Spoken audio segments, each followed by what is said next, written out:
哎呀妈逼，细灵！আসসালামু আলাইকুম, সবার কি অবস্থা? আজকে তোমাদের সাথে শেয়ার করবো আমাদের ছোট্টখাট্ট একটা গেট টুগেদারের ভিডিও। তো এদিকে দেখতে পাচ্ছ আমি আমার ড্রিম ফোনটা হাতে নিয়ে বসে আছি, কারণ জামান ভাই চলে আসছে আমাদেরকে সারপ্রাইজ দিতে। আমি লিটারালি জামান ভাইকে দেখে অবাক হয়ে গেছি যে ও মাই গড, জামান ভাই আসছে মানে। তাও আবার আমার ডিপার্টমেন্টের সামনে দাঁড়াচ্ছিল, আমি পরে দেখে হা হয়ে গেছি, মানে এত খুশি লাগছে, ভাইকে কতদিন পরে দেখছি। তো এরপর ভাইয়ের সাথে আমরা কুশল বিনিময় শেষ করে আমরা চলে যাচ্ছি নওরিনের বাসায়। আর এদিকে দেখেন লেখা আছে বাস থামিবে না, কিন্তু আমাদের বাসটা একদম থাইমা ছিল, মানে একদমই চলতেছিল না। বিআরটিসি সার্ভিস এত বাজে বাজে, যাই হোক। এরপরে আমরা বাতাস উপভোগ করতে করতে চলে যাচ্ছি নরিনের বাসায়। এইখানে যাওয়ার পরে একটা ইনসিডেন্ট ঘটে, সেটা হলো গিয়ে আমরা ভুল করে ভুল ফ্লোরে নামি। আর আমি ভুল করে একজনের বাসায়ও ঢুকে গেছি, মানে পরে রিয়ালাইজ করতে পারছি যে এটা নরিনের বাসা, হতে তাড়াতাড়ি করে বের হয়ে গেছি। তো এদিকে বাসা যাওয়ার পরে দেখলাম যে নরিন আমাদের জন্য ড্রিঙ্কস বানাইতেছে, এটা অনেক মজা ছিল। আর এটা দেখে আমার কাছে লাগছিল যে স্ট্যারিনাইট স্ট্যারিনাইট টাইপের একটা ফিল পাচ্ছিলাম, আমার কাছে অনেক ভালো লাগতেছিল। তো এরপরে আমরা এটা খাইলাম, আর এটা টেস্ট আসলে অনেক মজা ছিল। আর মিম বলতেছিল যে এটা নাকি নরিনের মনের বিষ দিয়ে বানাইছে। আর নরিন এদিকে নুডলসও বানাইছিল, আমার কাছে পার্সোনালি নুডলসটা অনেক বেশি ভালো লাগছে, একদম অন্যরকম ছিল। আর নরিন বলছে যে এবার ব্লগে যাতে ওর ক্লিপ না নেওয়া হয়, তো এই জন্য নেই। তো এরপরে আমরা আজকে একটা ছোটোখাটো গেট টুগেদার করবো, এটা আপনাদেরকে আগেই বলছি।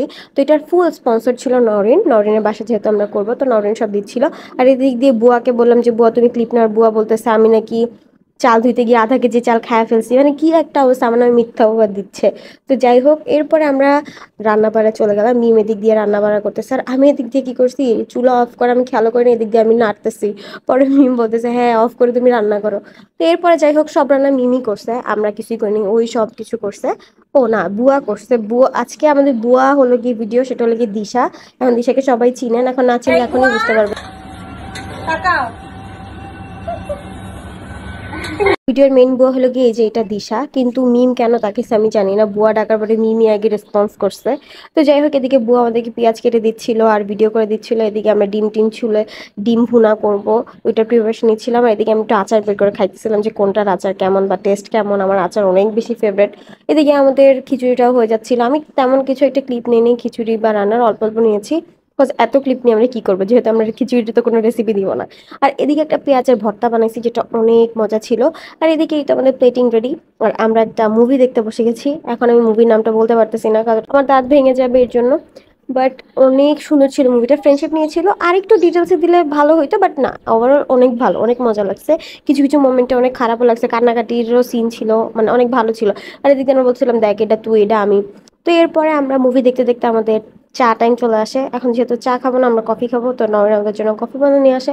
কফিটাও অনেক ভালো ছিল, বিস্কুটের সাথে অনেক যাচ্ছিল। তো এরপরে আমরা নরিনের ছোটবেলার খাতা দেখতেছিলাম, আর ভাই ওর হাতের লেখা এত বেশি সুন্দর, দেখেন ওয়ানের হাতের লেখা অত বেশি সুন্দর। তো এরপরে নরিনের হাতের লেখা দেখার পরে আমরা সবাই বাসার উদ্দেশ্যে রওনা দিলাম, আর চলে আসলাম আমাদের গন্তব্যস্থানে। তো আজকের ভিডিওটা এই পর্যন্তই, আশা করি আপনার কাছে ভালো লাগবে। আর এই ওয়েদারে আপনারা কোথায় কোথায় ঘুরতে গেছেন বা গেট টুগেদার করছেন, অবশ্যই আমাকে কমেন্ট করে জানাবেন। তো টাটা, আল্লাহ হাফেজ।